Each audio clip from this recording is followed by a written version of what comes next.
Uh-oh, he's gonna get it this time. Chris! Hey, Chris, wake up! Come on, snap out of it! He caught you sleeping! Mr. Green caught you sleeping! Sleeping again, Chris? No!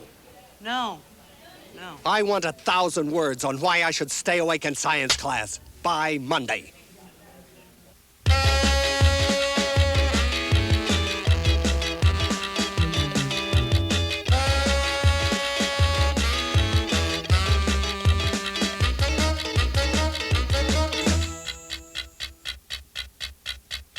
The Blue Jays and the Yankees meet tonight in the deciding game of the American League East pennant race.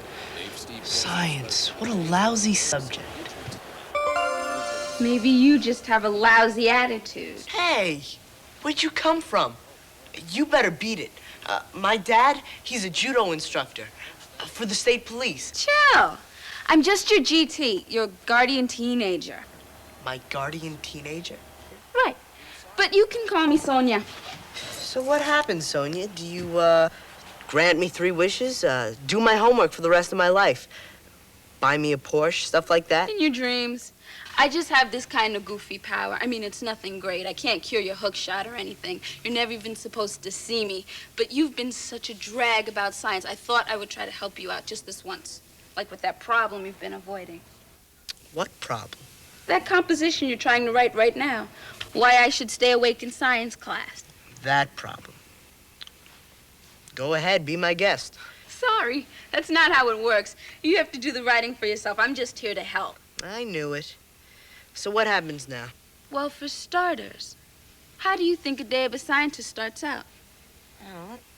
Let's see. He wakes up in the morning, puts on 1 blue sock and 1 green one, and then he has his breakfast. Then he takes a bus to work all day in a stinky lab until it's time to go home. He puts a TV dinner in the micro and goes to sleep and dreams about stinky stuff. The end, right? I get it. You think scientists are a bunch of nerds stuck in stuffy labs all day with tubes of guck. They don't have any friends, they can't get a date, and they probably don't even get a lunch break, right? Well, say goodbye to what you were watching and watch this. That's Bill. He's a marine biologist. He's in his wetsuit a lot more than he's in a lab coat. These botanists are down in the rainforest. Rainforests are home to at least 5 to 10 million different species of plants and animals. That bark alone can make 22 different kinds of medicine. Meteorologists tell us if we need an umbrella. You see what I mean? The world is a lab, Chris. Okay, I guess some of them must get out once in a while. But don't they have to study all this in a lab, too? Of course they do. And so do the members of their team. Researchers can't do it alone. Look, there's Amanda. She's a laser expert. These environmental scientists and veterinarians are protecting the species that need to be protected. They're tagging them so they can keep track of them and study their habits. It's really about teamwork. The researchers look for clues to medical mysteries, and the doctors and the health workers in the emergency rooms add to the solution while they help people. All I thought scientists did was sit in labs and wait for things to happen. Are you kidding? There are hundreds of kinds of scientists out there making things happen. Like this woman. She's a pediatrician. But what is it all about? It's about animals, people, the planet, the universe.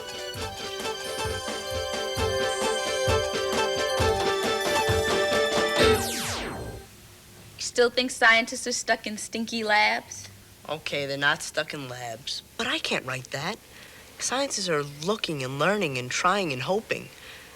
Looks like they're just messing around. I don't get what they're actually doing. Let's keep going.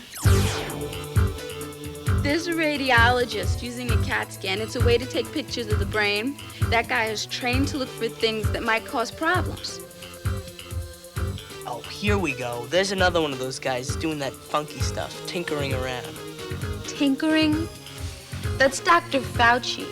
He's one of the most famous scientists in the country, and he's working on part of the cure for AIDS. Hi, Tony. Hi, Sonia. How are you? It's good to see you again. This is Chris. He's just wondering what you're tinkering with. I wouldn't exactly call it tinkering. Science is sort of like detective work. What I'm doing is looking for clues to answer important questions in medicine. Did you start out to be a scientist? Actually, no. I really wanted to be a basketball player, but I wasn't very good. Then I went into medicine. This way, I can help a lot of people. Chris has trouble staying awake in science class. Any suggestions? Certainly. Research can be exciting and even fun. I enjoy getting up in the morning to come to work. Hang in there, Chris. Science can offer you a lot of possibilities. Most of the medical advances we have come from research with animals. Remember your grandfather's heart operation last year? They couldn't have done it without animal research. And that means medicine to help the animals, too. That's Scruffy with his vet. Okay. You've got what you need, right?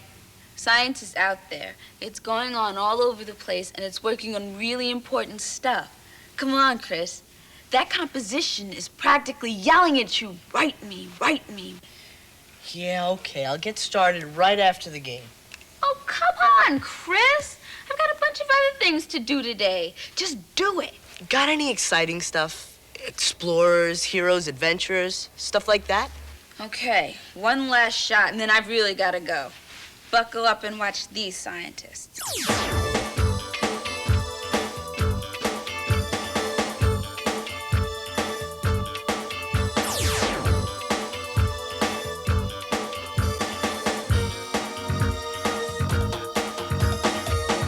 Watch it. And oceanographers sunk that old barge to make an artificial reef. It's science giving nature a boost.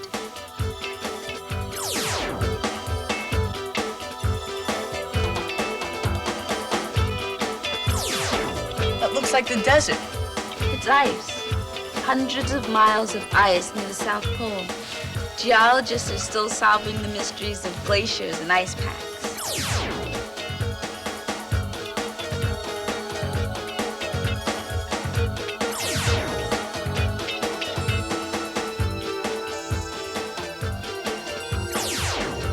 Researchers use computers to make models of what's really out there so we can practice before we get to the real thing.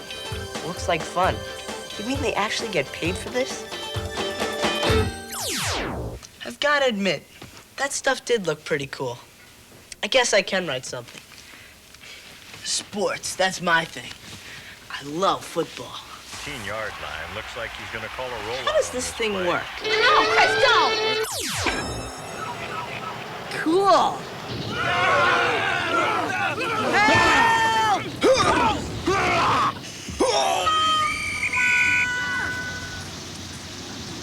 Chris, I warned you, didn't I?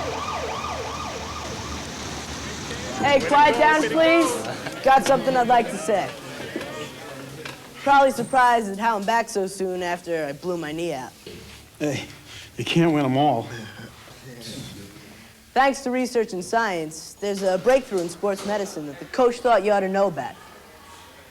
Your knee is a pretty well-designed piece of equipment, but, well, accidents will happen. Especially if you playing football. Right. And when it does happen, these ligaments here get ripped, and this cartilage gets torn. That used to mean major surgery. Cutting here, stitching there, then a cast, and 3 months on crutches. Then a surgeon said, what if we could put a little light and a telescope inside and look?